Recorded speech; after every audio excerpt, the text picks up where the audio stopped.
మా తాత నాన్న దండం పెట్టుకునే దగ్గరికి వచ్చాను అంతే. థ్యాంక్ యూ ఎవరు రాకండి. మొన్న సార్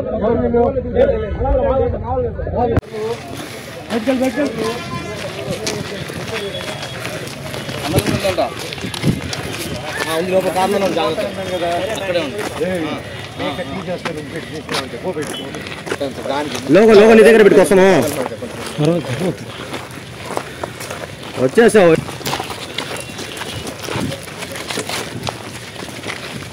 నేను లోపల ఉన్నా, లోపలికి వెళ్ళిపోయినా. మనం చెప్ప మా తాత నాన్న దండం పెట్టుకునే దగ్గరికి వచ్చాను అంతే. థ్యాంక్ యూ ఎవరు రాకండి.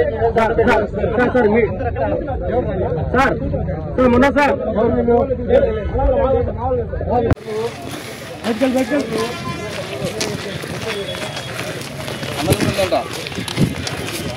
లోపల కారణం జాగ్రత్త అక్కడే ఉంది. లోగో నీ దగ్గర పెట్టుకొస్తాము.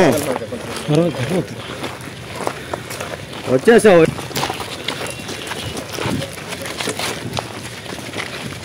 నేను లోపల ఉన్నా, లోపలికి వెళ్ళిపోయినా. మనం చెప్ప నా తాత నాన్న సమాధి దగ్గర పోతాను. మీరే పోలీసులు రండి సార్, మీరు నాతో పాటే రండి. నేను జస్ట్ 2 నిమిషాలు సమాధికి దండం పెట్టుకొని ఘాటుకి పోతాను సార్ అని చెప్పాను. ఆ పర్మిషన్ తీసుకొని సార్ అయితే వెళ్తాను. అది రానిస్తే ఓకే, లేకపోతే ట్రై చేస్తాను. అక్కడి నుంచి స్టేషన్కి వెళ్ళి నేను నా తరఫున కంప్లైంట్ పెట్టుకుంటాను.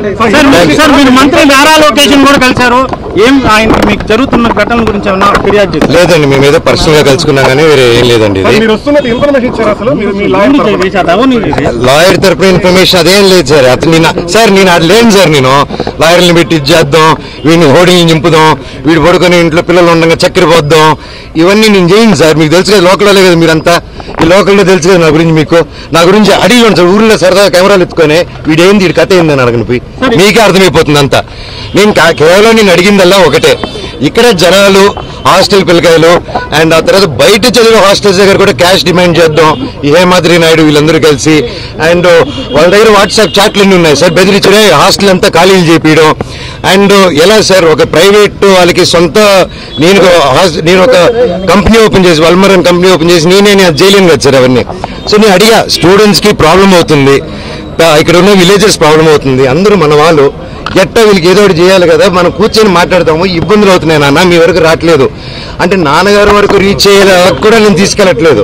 ఒకవేళ అటు వెళ్తున్నానంటే ఆరోపణలు, ఇంటి గేట్లు వేసాడు, మాకు నాన్నకేదో చెప్పాడు, మీ అందరూ కళ్ళు మప్పుడు అండ్ అక్కడ ఇన్ని సంవత్సరాలు లేనిది సడన్ గా ఇక్కడ ఈరోజు హోర్డింగ్ చూశారు. ఎవరెవరితో హోర్డింగ్ చేసుకున్నారు మీరే చూశారు. నేను పోయిన తర్వాత వచ్చి స్టూడెంట్స్ ఊరోళ్ళతో మాట్లాడి వెళ్ళిన తర్వాత పరిగెత్తుకుంటూ వెళ్ళి లొకేషన్ గారు కలిశారు విష్ణు గారు అండ్ ప్రతి ఒక్కరు. అండ్ ఎందుకు ఆ భయం, ఎందుకు నేను ఏం చేస్తాను, ఏం లేదు కదా, కూర్చొని మాట్లాడేదానికి ఎందుకు. ఎనీవేస్ నేను గొడవకు రాలేదు, ఇక్కడ ఆపారు కాబట్టి చెప్పాను. అందరికీ కనుమ శుభాకాంక్షలు. నేను తాతగారి సమాధి, నాన్నమ్మ తాతగారి సమాధి, అలాగే అక్కడ నా కజిన్ బ్రదర్ ప్రసాద్ అన్న, మంచి ప్రసాద్, ఆయన సమాధి కూడా ఉంది అక్కడ. నేను జస్ట్ దండం పెట్టుకుని వెళ్తానన్నా, అంతకుమించి ఇప్పుడు తాత నానమ్మ సమాధికి దండం పెట్టుకుంటానని లాఠీ చార్జ్ చేస్తే పర్వాలేదు, తాత నానమ్మ కోసం డబ్బులు తింటాను. వేరే ఏం లేదండి, నేను ఎప్పుడు వచ్చినా వెళ్తాను. మా ఊరు నారావారిపల్లి కూడా, సో అక్కడికి వెళ్ళిన నా బంధువులు నేను కలుసుకుని వచ్చినాను. వాళ్ళని ఇష్యూలో నేను ఇన్వాల్వ్ చేయలేదు. నేను లోకేష్ గారిని కూడా, ఎవరిని గారిని కూడా సార్ నాకు ఇలా చేయండి, నాకు ఇబ్బంది పెడుతుంది, నేను ఎవరిని అడగలేదు. ఎందుకంటే ఇది నాది, నా ఒక్కడిది నేను డీల్ చేసుకుంటాను. సమాధి కార్యాలయానికి పోలీసులు మీకు పర్మిషన్ ఇచ్చారా సార్? తాత నాన్న పర్మిషన్ మీరు తీసుకుని వెళ్తారా మీ తాత నాన్న దగ్గరికి? మీరు మీ ఇంట్లో వెళ్ళేదానికి అడ్డుకున్నారు. అదొక ఇల్లు అంటే ఆయన ఉన్నారు, నాన్నగారు ఉండి రావద్దన్నారు కాబట్టి ఓకే. ఇప్పుడు తాత నాన్న సమాధికి ఇప్పుడు ఎట్టది మీరే చెప్పండి, న్యాయమా న్యాయం అది? వెళ్ళకూడదు. నా కోర్టు ఆర్డర్ రాలేదన్నా, సర్టిఫికేట్ రాలేదు. ఇప్పుడు నాకు ఆయన జిరాక్స్ కాపీ ఇస్తే తప్ప అది వచ్చింది. నాకు first of all xerox copy ఆయనకి ఎవరు ఇచ్చారో తెలియాలి కదా, నేను స్టేషన్కి వెళ్ళేదే అడుగుతాను. సర్టిఫికేట్ అది జిరాక్స్ కాపీ నాకు కోర్టు ఇచ్చింది, అలా బయట ఇవ్వకూడదు. ఆయన చేతికి ఎవరో లోపల నుంచి ఇచ్చుంటారు కదా. నేను అప్పుడు సార్ని అడుగుతాను, సార్ ఆ పేరు ఇవ్వండి, నీకు file complaint, file the complaint. So ఇప్పుడు నేను తాత నానమ్మ సమాధి దగ్గరికి వెళ్తున్నాను.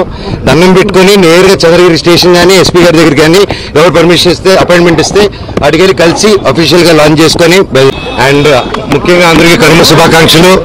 నేను ఇక్కడ ఏ గొడవ చేశానని రాలేదో ఉద్దేశం కాదు. నేను ఎప్పుడు హైదరాబాద్ లో కూడా మీరు చూశారు, నన్నే ఇంటి బయట కాపడం, నన్నే ఇక్కడ రానికుండా చేయడం. నేను అడిగేదల్లా ఒకటే, ఇష్యూ ఏంటి నాకు అర్థం కావట్లేదు. నా గురించి బ్యాడ్ మాట్లాడినారు, బ్యాడ్ చేస్తారు, అంతా ఓకే అండి. నేను నా ఇంటికి వెళ్తానంటే ఇల్లు ట్రస్ట్ అంటే అది కోర్టులో ఉంది. కోర్టు డిసైడ్ చేయడం, ఆనరబుల్ కోర్టు డిసైడ్ చేసినట్టు మనం ఫాలో అవడం. కాకపోతే నేను ఎస్ఐ గారిని, సిఐ గారిని అందరినీ రెస్పెక్ట్ చేస్తాను, అందరిని గౌరవిస్తాను. డిఎస్పీ గారితో కూడా మాట్లాడాను, మేము వెళ్ళిపోతాము. కాకపోతే ఎందువల్ల ఆపుతారో అర్థం చేసుకున్నాను. ఇప్పుడు నేను తాత నాన్నమ్మ సమాధికి వెళ్దాం అనుకుంటున్నాను. అండ్ అదొకటే దండం పెట్టుకుని వెళ్ళిపోతే పండుగ పూట పెద్దల పండుగ, ఆ దండం పెట్టుకుని వెళ్ళాలని. అండ్ అంటే ఇక్కడ ఏమైపోయిందంటే అండి, చాలా చిన్నపిల్లల బిహేవియర్ స్టార్ట్ అయిపోయింది. జనరేటర్లో చక్కెర పోయడం అండ్ హోర్డింగ్స్ ఉంటే ఇక్కడ నాది, లోకల్ ఎమ్మెల్యే నాని గారిది, సీఎం గారిది, అందరు కలిపి మా హోర్డింగ్స్ అన్ని పెట్టుకుని ఉంటే అన్ని ఇక్కడ 2 కిలోమీటర్ రేడియస్ లో మొత్తం అందరూ ఉన్నారు. ఈరోజు పక్కన కూడా డే టైంలో అంత ఫుటేజ్లు ఉన్నాయి మా దగ్గర, అవన్నీ మీకే ఇస్తాం, దయచేసి మీరు చూడండి. అంటే హోర్డింగ్లు కూడా తీసే ఎందుకు అంత లెవెల్. నేను తమ్ముడినే కదా, నేను కూర్చొని మాట్లాడదాం అన్నాను. నేను తప్పు చేస్తే కూర్చొని పెద్దల ముందు కూర్చొని పెట్టి మాట్లాడినాను. మాట్లాడేదానికి లేదు, నాకు మొహం చూపించేదానికి సిగ్గుపడతారో భయపడతారో ఏం అర్థం కావట్లేదు. హోర్డింగ్లు చంపగలుగుతారు కానీ నా జనాల మనుషుల నుంచి మమ్మల్ని నన్ను ఎవరు తీలేరు. అండ్ ఇది నా ఊరు, నా బంధువులు, నా పల్లెటూరు, నా జనాలు. అండ్ ఈ క్యాంపస్ నా గౌరవం ఉంది. ఇది ఒకరి కాంట్రిబ్యూషన్ కాదు, ప్రతి ఒక్కరు కష్టపడేమో, ప్రతి ఒక్కరు కాంట్రిబ్యూట్ చేసాం చిన్నప్పటి నుంచి. అండ్ ప్రతిదీ కోర్టులో మేము ప్రజెంట్ చేస్తాం, కోర్టు ద్వారా తెలుసుకోండి. అంతేగాని కోర్టులో ఉన్నప్పుడు ఇలా ఫోర్స్ చేయడం, మా జనాల్ని, మా ఫ్యాన్స్ ని, మా ఫాలోవర్స్ ని బెదిరియడం. మీరు ఇక్కడికి వస్తే లాఠీ చార్జ్ చేస్తారని బెదిరిస్తూ ఉన్నారు. మేము ఇక్కడికి వస్తాం సార్, వస్తే లాఠీ చార్జ్ చేస్తాం. ఎందుకు లాఠీ చార్జ్ చేస్తారు సార్? నేను మా ఊరికి వెళ్ళినా, నేను నా బంధువుని కలిసినా, జల్లికెట్టుకు పోయినా, ఇక్కడికి వచ్చినా నేను సార్ రావచ్చు అంటే రావద్దన్నారు. సరే ఓకే, తిరుక్కుని పోతున్నాను సార్.